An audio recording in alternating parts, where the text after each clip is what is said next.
Good morning, security gang. Welcome to another episode of the CyberHub Podcast. The show's just about to get started. I'm going to go make my espresso and we'll get the show going. Don't go anywhere.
From the CyberHub bunker and studio, you're tuning in to the CyberHub Podcast. And now for your host and CISO, James Azar. Good morning, gang, from beautiful Miami, Florida. Not ideal, but nonetheless, I'm here at S4 Miami. I'll be talking about that later on the show. Good morning, February 15th, 2023. I hope everyone had a magnificent, amazing Valentine's Day, or what today's nicknamed Singles Awareness Day. So either or, I hope you all had a wonderful, wonderful time yesterday. I spent yesterday at S4 Miami. I'm spending the rest of the day today in S4 Miami, an ICS conference here. Absolutely mind-boggling, the amount of information and smart people I've interacted with over the last 24 hours.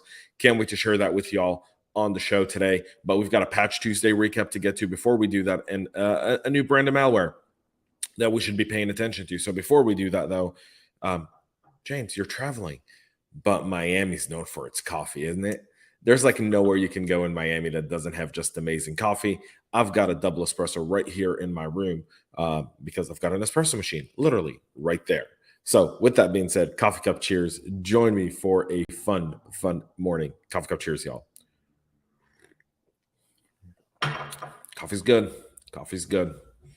Matters. It does matter. A good cup of coffee in the morning sets the tone. Microsoft announced their February patch Tuesday, fixing 3 exploited 0 days and 77 additional flaws. The patch Tuesday recap had 9 vulnerabilities that were classified as critical since they allow remote code execution on vulnerable devices. 12 of them allowed elevation of privileges vulnerabilities, 2 security feature bypass vulnerabilities, 38 remote code execution vulnerabilities, 8 information disclosure vulnerabilities, 10 denial of service vulnerabilities, and 8 spoofing vulnerabilities. This also doesn't count 3 edge vulnerabilities that were fixed earlier this month. The 3 0 days fixed were CVE 2023-21823, a Windows graphic component remote code execution vulnerability, which was discovered by Dinesh. I'm going to butcher his last name, so Dinesh, please excuse me. I'm not even going to attempt to do it. And Janiwi Yang, both of Mandian. Microsoft says the remote code execution vulnerability allows attackers to execute commands with system privileges. The security update will be pushed out to users via the Microsoft Store rather than Windows Update. Therefore, for those customers who disabled automatic updates in the Microsoft Store, you'll need to go and enable that. The second 0-day patch was CVE 2023-21715, a Microsoft Publisher security feature bypass vulnerability, which is discovered by Hide Take Jew of Microsoft. The second 0 days in the Microsoft Publisher allows a specially crafted document to bypass Office macro policies that block untrusted or malicious files. Exploiting this flaw would effectively allow macros in a malicious publisher document to run without first warning the user. The final zero-day patch to CVE 2023-23376. It's a Windows common log file system driver elevation of privilege vulnerability discovered by the Microsoft Threat Intel Center and Microsoft Security Response Center. The third actively exploited vulnerability allows an attacker who successfully exploited this vulnerability could gain system privileges.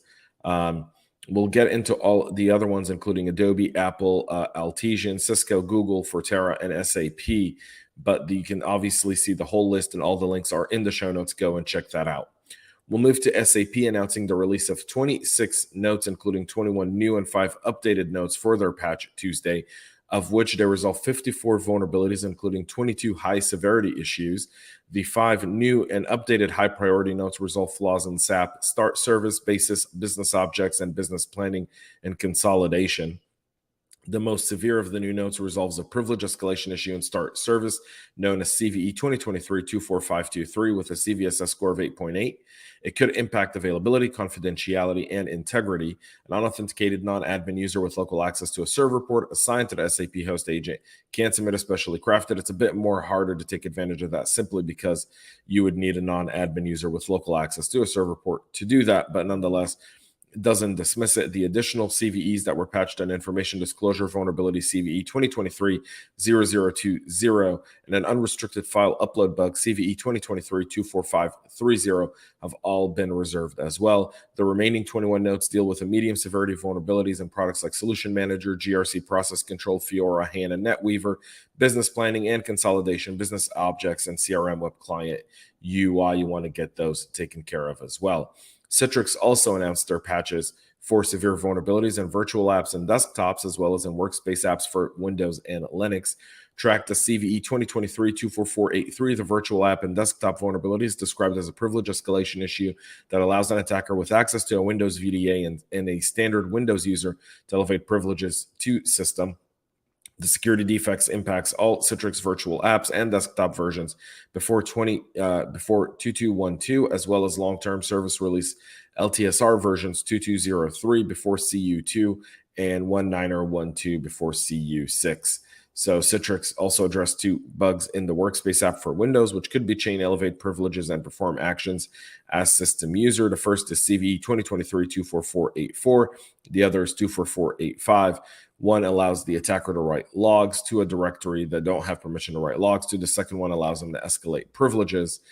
3 other additional vulnerabilities impact the workspace app versions before 2212, 2203 LTSR, before CU2, and those are tracked to CVE 2023-24486. The vulnerability resolves this week in the workspace app for Linux that could allow an attacker to take over another user's session. So a lot of updates on the Citrix side.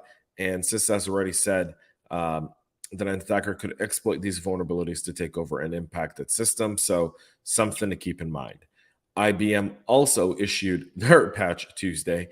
It does not end. It's like they've all decided that on one day we all have to just do this. The security hole, which is being tracked as CVE 2022-479-86 and classified as high severity, is a YAML deserialization flaw that can be exploited by a remote attacker for arbitrary code execution using specially crafted API calls. The issue was discovered by researchers at Attack Surface Management Forum Asset Node and reported to IBM in October of last year. IBM released the patch and informed customers about its existence in January.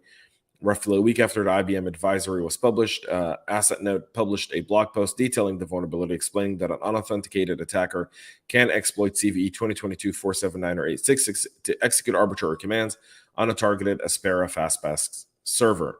So, nonetheless, another patch there.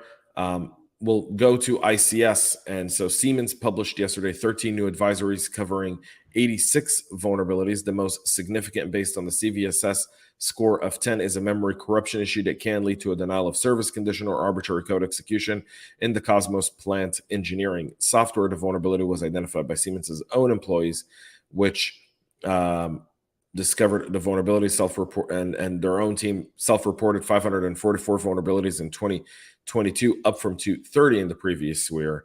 previous year. Siemens also patched roughly a dozen critical and high-severity vulnerabilities in its brownfield connectivity product. Exploitation of the flaws can lead to a denial of service condition as well. Schneider Electric has published 3 advisories covering 10 vulnerabilities. One advisory describes 9 high and medium severity issues discovered in the company's Struxware data center expert monitoring software. Exploitation of the vulnerabilities can lead to remote code and command execution or privilege escalation. So ICS has not been saved from this as well.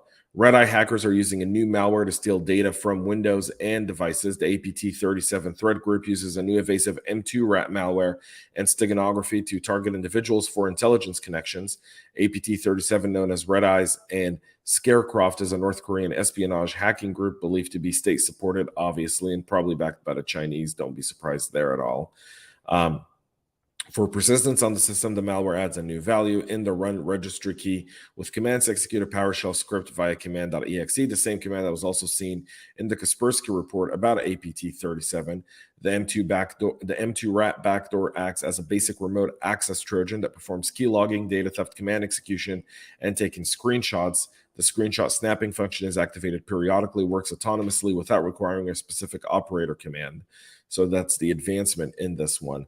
Another interesting feature of the M2 rat is that it uses a shared memory section for command and control communication, the exfil, and the direct transfer of stolen data to the C2 without storing them in the compromised system. In conclusion, they're refreshing their tool sets. And finally, S4 Miami.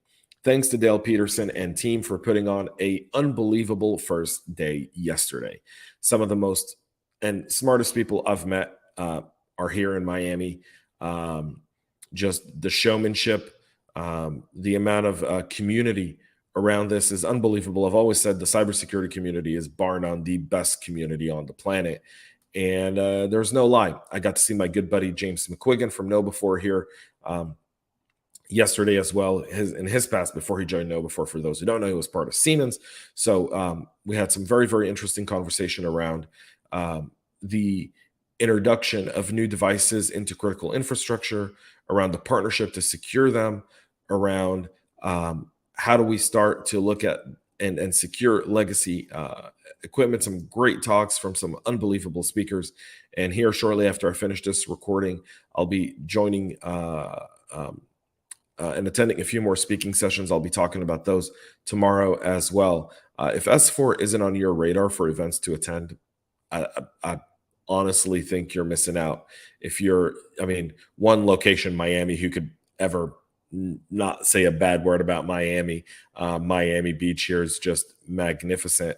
And the partners here, the security partners here that I've met with and spoken with have just been absolutely amazing.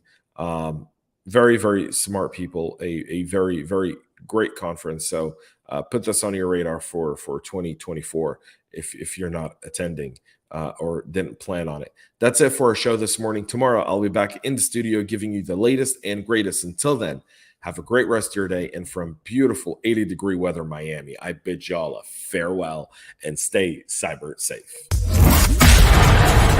We love feedback, so make sure to connect with us on social media and subscribe to our podcast on your favorite podcast listening platform.